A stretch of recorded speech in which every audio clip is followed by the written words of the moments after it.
My name is Harold Brennan. I am 68 years old, a retired forensic accountant living in the quiet suburbs of Phoenix, Arizona. For 3 years since my wife Catherine passed, the desert silence has been my constant companion. My daughter Lisa says she worries about me rattling around in this big house alone. That's why she insists on our weekly Wednesday lunches. She says it's for my bonding time with my grandson, but I've learned that when Lisa says something is for my benefit, I should probably double-check the fine print. Last Wednesday, during one of those carefully orchestrated family gatherings, my life took a turn I never anticipated. My neighbor called me, her voice tight with barely controlled panic. She asked if I was expecting anyone at the house. When I said no, she whispered the words that started it all. Then why is someone loading boxes into a moving truck in your driveway? Before the alarm could fully register in my mind, before I could even process what she was telling me, I heard something from across the restaurant table that made my blood run cold. My daughter Lisa exchanged a look with her husband Derek. It wasn't a look of concern or confusion. It was the look of two poker players who just realized someone had seen their cards. And then Derek laughed. It was a short, sharp sound, more like a bark than actual laughter. He caught himself quickly, disguising it as a cough. But I had spent 40 years reading people's financial crimes in the numbers they left behind. I knew guilt when I heard it. In that moment, I understood that the real threat to my life wasn't a stranger with a moving truck. It was sitting across from me, stealing fries from my grandson's plate. What they didn't realize was that they were laughing at a man who had spent 4 decades unraveling fraud schemes worth hundreds of millions of dollars. And a forensic accountant knows one thing above all else. Every crime, no matter how clever, leaves a paper trail. They had just shown me exactly where to start looking. The restaurant was one of those trendy farm-to-table places in Scottsdale, the kind where the menu describes the emotional journey of each vegetable. Lisa had chosen it, of course. She always chose expensive restaurants for our Wednesday lunches, and I always paid. It was another one of those patterns I had noticed, but never questioned until now. I sat in a booth designed for Instagram photos, not comfort, watching my 5-year-old grandson Tyler push organic sweet potato fries around his plate. The boy had Catherine's eyes, that same shade of warm hazel that used to make my heart skip. Looking at him was both a comfort and a wound that never quite healed.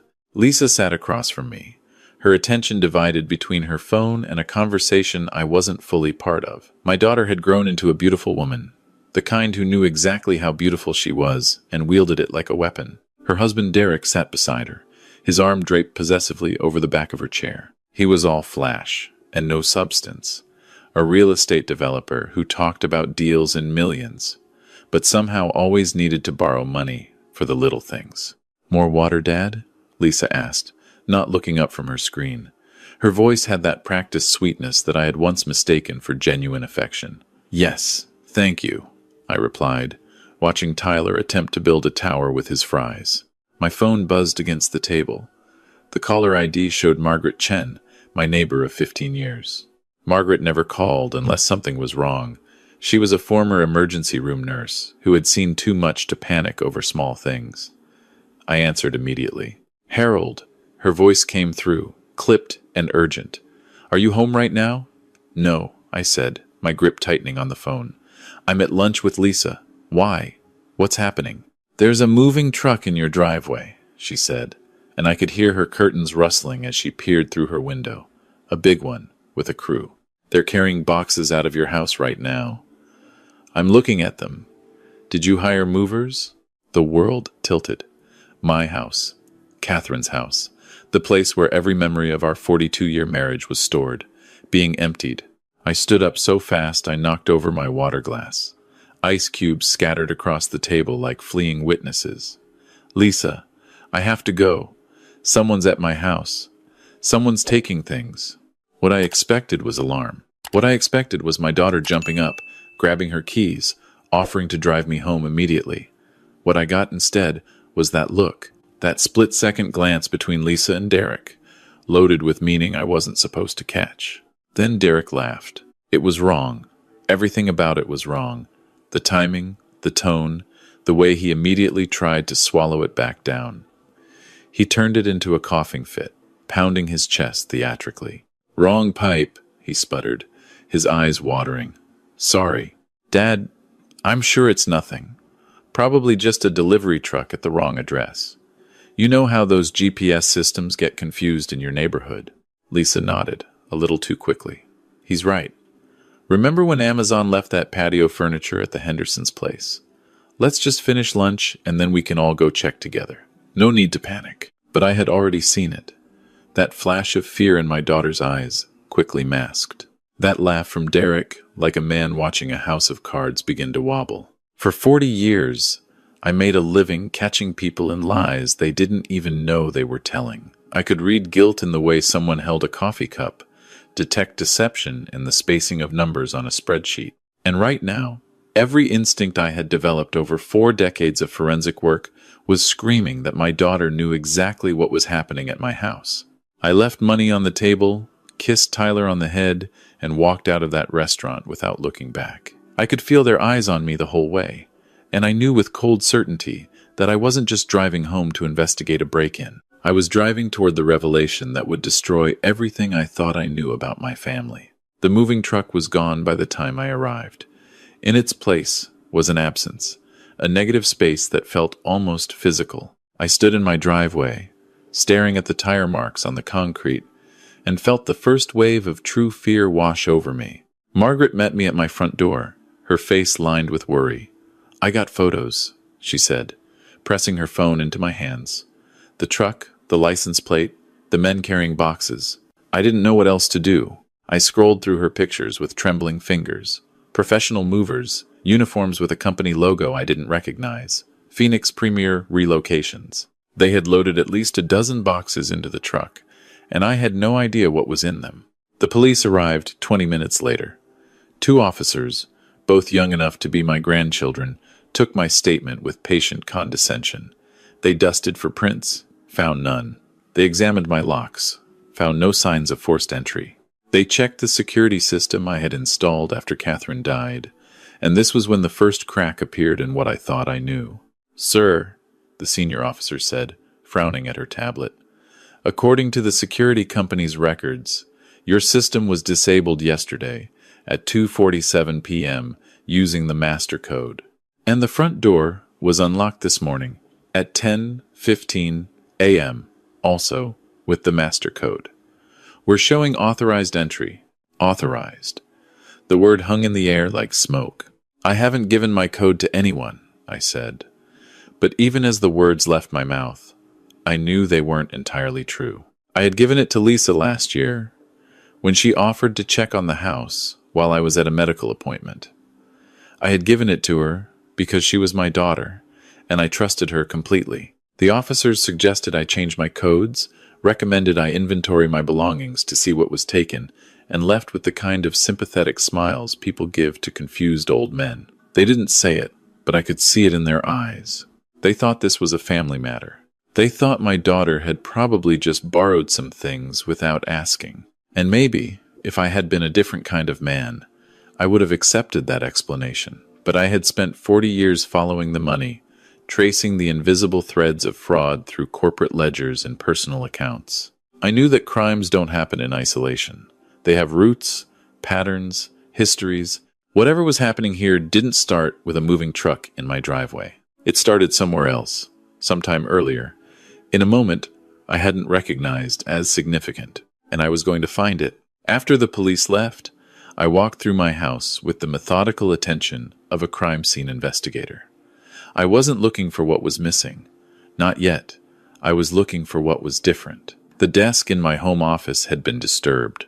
Nothing obvious.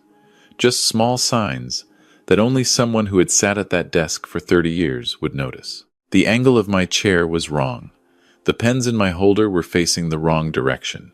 The thin layer of dust on my filing cabinet had been disrupted, finger-shaped streaks visible in the afternoon light. Someone had been going through my files. Someone who had taken their time, who hadn't felt the need to rush or hide their presence. I opened the filing cabinet, my heart pounding. My fingers found the folder labeled Property Documents, and I pulled it out with a sense of dread that proved fully justified. The folder was too light. Half the documents were missing. The original deed to the house, gone. My copy of the title insurance, gone. The home equity line of credit paperwork that Catherine and I had taken out 15 years ago and paid off completely, gone. In their place was a single sheet of paper I had never seen before. It was a quitclaim deed, dated 3 months ago, transferring ownership of my house to something called Brennan Family Holdings, LLC. My signature was at the bottom, notarized and witnessed. Except, I had never signed it. I had never heard of Brennan Family Holdings, LLC. And I had certainly never agreed to give away the home where I had lived for 35 years. The home that was worth, according to my last property tax assessment, $1.4 million. My hands were shaking so badly I could barely hold the paper. But my mind, trained by decades of forensic analysis, was already racing ahead. A quitclaim deed doesn't sell a house. It transfers ownership without any exchange of money, usually between family members or into trusts. It's a common tool in estate planning. It's also a common tool in elder financial abuse. Someone had forged my signature and stolen my house, and that someone almost certainly had my security code, knew my filing system, and felt comfortable enough in my home to spend time searching through my documents. My daughter's face flashed through my mind, followed immediately by Derek's nervous laugh. No. I pushed the thought away, but it kept returning like a tide against rocks. That night, I didn't sleep. I sat at my kitchen table with my laptop and a legal pad, doing what I had done for 40 years. I followed the money. The first thing I did was check the county recorder's office online. Arizona makes property records public, and within minutes I had confirmed my worst fears. According to the Maricopa County records, my house had been transferred to Brennan Family Holdings, LLC 3 months ago. The LLC itself had been registered in Delaware 6 months ago, its ownership hidden behind the corporate privacy laws that state was famous for. But I had worked corporate fraud cases involving Delaware shell companies before. I knew how to dig deeper. Next, I pulled my credit reports from all 3 bureaus. The results made my stomach clench. 3 months ago, someone had taken out a home equity line of credit against my property for $650,000. The lender was Western States Credit Union, and the loan was listed as current, meaning payments were being made, but not by me. I had never applied for this loan, never signed any papers, never received any funds. I checked my bank accounts. My pension deposits were arriving normally. My Social Security payments were correct. The investment accounts Catherine and I had built over 40 years were untouched. On the surface, everything looked fine. But I knew better than to trust the surface. I pulled up the Western States Credit Union website and dug into their online banking portal. The HELOC account was there, linked to my Social Security number, but tied to an email address I didn't recognize. Someone had set up online access using my identity, but their own contact information. The account showed $650,000 dispersed in a single lump sum 3 months ago. The money had been transferred immediately to an account at a different bank. The payments were being made from that same external account. Minimum payments only, just enough to keep the loan current and avoid any red flags. They were bleeding my house dry while keeping up appearances. It was classic fraud behavior, the kind I had seen 100 times in my career. Keep the payments current so no one looks too closely. Extract the maximum value, then disappear before the bill comes due. But who was they? The Delaware LLC was a dead end without subpoena power. The email address on the account was a generic Gmail that could belong to anyone. I needed another angle. I spent the next 3 hours going through every piece of mail I had received in the past 6 months. I kept everything, a habit Catherine used to tease me about. Now, that habit might save my life. I found it buried in a stack from 4 months ago. A letter from Arizona Notary Services, confirming my appointment on March 15th to have documents notarized. The letter thanked me for using their mobile notary service and hoped I was satisfied with Jennifer Malloy, the notary who had visited my home. I had never scheduled a notary. I had never met anyone named Jennifer Malloy. And on March 15th, according to my calendar, I had been at a doctor's appointment getting my annual physical. Lisa had driven me to that appointment.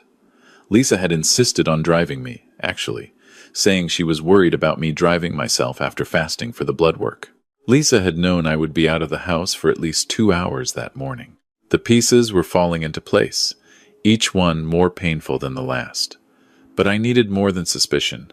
I needed proof. I thought about calling Lisa and confronting her directly. The father in me wanted to believe there was an explanation. Maybe someone had stolen her identity too. Maybe Derek had done all of this without her knowledge. Maybe I was wrong about everything. But the forensic accountant in me knew better. Confrontation would give her time to prepare, time to destroy evidence, time to craft a story. If my daughter was really doing this, and every piece of evidence pointed that way, then she had been planning it for months. She would have contingencies, explanations, ways to make me doubt my own sanity. I needed an ally, someone who could help me navigate the legal complexities of what I was facing, someone who owed no loyalty to my daughter. The next morning, I called the number I had kept in my wallet for 15 years. Victor Reyes had been the FBI's lead forensic accountant on a massive pension fund fraud case. I had worked as an expert witness. We had spent 6 months together in a conference room, building the case that eventually sent 3 corporate executives to federal prison. He had retired from the bureau 2 years ago and opened his own investigation firm, and I had never thought I would need his services. "Victor," I said when he answered, "it's Harold Brennan. I need your help." 45 minutes later, I was sitting in his office in downtown Phoenix, telling him everything. When I finished, he was quiet for a long moment. "Harold," he said finally, "this is going to be hard to hear, but I need to say it. Everything you're describing points to elder financial abuse by a family member. It's more common than people think, and it almost always involves someone the victim trusts completely. The fact that they used your security code, knew your filing system, and scheduled the notary for a day when you'd be out of the house tells me this was planned carefully by someone in your inner circle." "I know," I said. "I just need you to help me prove it." Victor nodded slowly. "Here's what we're going to do. First, we're going to subpoena the records from that notary service. Jennifer Malloy will have to testify about who actually appeared at your house that day and signed those documents. Second, we're going to pierce the corporate veil on that Delaware LLC. I have contacts who specialize in exactly this kind of work. Third, we're going to trace where that $650,000 went after it left the credit union. Money always leaves a trail. And fourth," he paused, meeting my eyes with sympathy, "we're going to do all of this without your daughter knowing. You need to keep acting normal. Can you do that?" I thought about Lisa's face at the restaurant. That flash of fear quickly hidden. "I've been acting normal around criminals my whole career," I said. "I can do it a little longer." The next few weeks were the hardest of my life. I continued our Wednesday lunches, sitting across from Lisa and Derek, making small talk about Tyler's kindergarten and Derek's supposedly booming real estate business. I smiled when Lisa showed me pictures of a vacation to Hawaii that must have cost thousands. I nodded sympathetically when Derek complained about cash flow problems. And every night, I received updates from Victor that peeled back another layer of the betrayal. The notary, Jennifer Malloy, had been easy to find and easier to break. When Victor's investigators showed up with evidence that she had notarized fraudulent documents, she crumbled within minutes. She confirmed that Lisa had been the one to hire her, had been the one to present the documents, had been the one to sign my name, while Jennifer pretended not to notice that the supposed Harold Brennan was a woman 3 decades younger than the photo on the ID she had presented. The Delaware LLC was registered to a law firm that specialized in corporate privacy, but Victor's contacts discovered that the operating agreement had been prepared by a local attorney named Mitchell Crane. When we pulled Mitchell Crane's other client files through court records, we found Derek's name on a dozen other shell companies, most of them connected to failed real estate deals and one civil fraud judgment that had been quietly settled. And the money. The $650,000 had been transferred to Brennan Family Holdings, then immediately distributed. $200,000 to pay off Derek's credit card debts. $150,000 for the down payment on a house in Sedona that was titled in Lisa's name alone. $100,000 into a brokerage account that showed aggressive, losing trades. and 200,000 that had simply vanished into cash withdrawals over 3 months. They had taken everything my house was worth and burned through most of it already, and they were planning to take more. Victor's team had found emails between Lisa and a real estate agent discussing the sale of my house. They were planning to list it in 6 weeks, using the fraudulent quitclaim deed to establish ownership. The asking price was $1.3 million. They were going to sell my home out from under me and pocket the proceeds, and I would have no legal standing to stop them because, according to the county records, I didn't own it anymore. I had to act. But Victor counseled patience. "We have enough to prove fraud," he said, "but we don't just want to stop them. We want to destroy their ability to do this to anyone else. And that means getting them on record, admitting what they've done." He explained his plan, and I realized why he had been the Bureau's best forensic accountant. It wasn't just about following the money. It was about understanding the psychology of the people who took it. 3 days later, I invited Lisa and Derek to dinner at my house. I told them I had something important to discuss about my estate planning. I watched Lisa's face carefully when I said those words, and I saw the flash of greed she tried to hide behind concern. "Of course, Dad," she said. "We've actually been wanting to talk to you about that, just to make sure everything is in order for the future." The future. She meant the future where I was dead, and she was spending my money. I prepared Catherine's famous pot roast, using her recipe that I had memorized over 4 decades of marriage. I set the table with our wedding china. I made everything as normal and comfortable as possible. They arrived at 6, Tyler in tow. My grandson ran into my arms, and for a moment, the pain of what was about to happen almost overwhelmed me. This little boy would grow up knowing his mother was a criminal. That was a wound that would never fully heal. But I couldn't let sentiment stop me. I had a job to do. We sat down to dinner, and I let them guide the conversation. Lisa talked about how she worried about me being alone in this big house. Derek mentioned a lovely assisted living community he had heard about. They were setting the stage, building toward their pitch, and I let them think they were succeeding. Finally, over coffee and pie, Lisa placed her hand on mine. "Dad," she said, her voice soft with practiced emotion, "we've been thinking. This house is so much work for you to maintain. The yard, the pool, all those repairs, and the property taxes must be enormous. Derek and I were wondering if maybe you might consider selling it and moving somewhere more manageable." I looked at her hand on mine and remembered the day she was born, how tiny her fingers had been, how fiercely I had sworn to protect her. I remembered teaching her to ride a bike, walking her down the aisle, holding Tyler for the first time. Then I remembered the forged signature on the quitclaim deed. "Actually," I said, keeping my voice steady, "I've been thinking about that too. In fact, I've been doing quite a bit of thinking about my assets lately." Lisa's eyes brightened. Derek leaned forward slightly. "Really?" Lisa said. "That's wonderful, Dad. We only want what's best for you." "I know exactly what you want," I said. And then I placed a manila folder on the table between us. Lisa's face went pale. Derek's hand jerked, knocking over his water glass. I didn't move to clean up the spill. I just watched them. "That folder contains copies of the fraudulent quitclaim deed you filed with the county," I said, my voice flat and calm. The same voice I had used in depositions for 40 years. "It also contains the bank records showing the $650,000 home equity line you took out in my name. The statements showing where that money went, including the Sedona house, the credit card payoffs, and the investment account. The testimony from Jennifer Malloy, the notary you hired to witness my forged signature. And the emails between you and the real estate agent planning to sell my house in 6 weeks." Lisa was crying now, whether from fear or shame I couldn't tell. Derek looked like he was calculating his options, his eyes darting toward the door. "Please don't try to run," I said to him. "There's an FBI agent parked across the street. This is a federal case now. Wire fraud, bank fraud, elder abuse. Victor Reyes sends his regards." Derek's face went gray. "Dad," Lisa choked out, "please, you don't understand. We were desperate. Derek's business failed. We were going to lose everything. I was just trying to protect my family. I was going to pay it all back. I swear."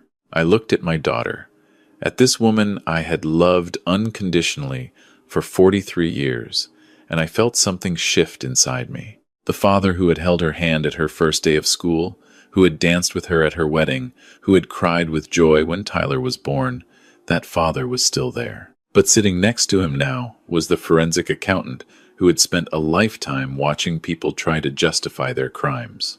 "You weren't trying to protect your family," I said quietly. "You were trying to steal from it. There's a difference." The next hour was a blur of activity. Victor's team arrived with federal agents. Lisa and Derek were read their rights. Tyler was crying, confused, and I held him while strangers took his parents away. In the weeks that followed, the full scope of their plan became clear. This wasn't a one-time desperate act. Derek had been running variations of this scheme for years, targeting elderly relatives and vulnerable investors. Lisa had been his partner from the beginning.